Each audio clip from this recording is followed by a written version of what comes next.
अस्सलामुअलैकुम दोस्तों, माइंड मसाला में स्वागत है।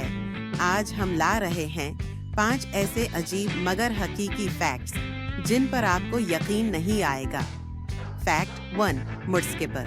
नंबर 1, क्या आपने कभी ऐसी मछली देखी है जो जमीन पर चलती हो?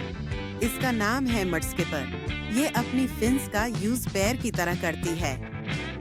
Fact 2, chocolate as currency. Number 2, पुराने अज़टेक लोग चॉकलेट खाते नहीं बल्कि उसे करेंसी की तरह इस्तेमाल करते थे।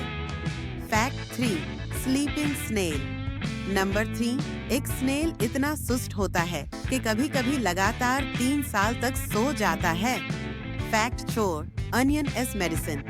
नंबर 4, प्याज सिर्फ खाने का स्वाद बढ़ाने के लिए नहीं, पुराने जमाने में इसका जूस एंटीबायोटिक की तरह यूज होता था। Fact 5, ancient lipstick.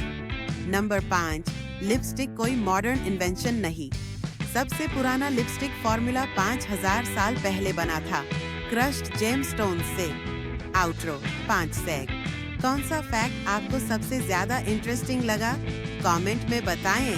वीडियो को लाइक करें और इंडियार मसाला मित्रा फॉरएवर के साथ शेयर करें।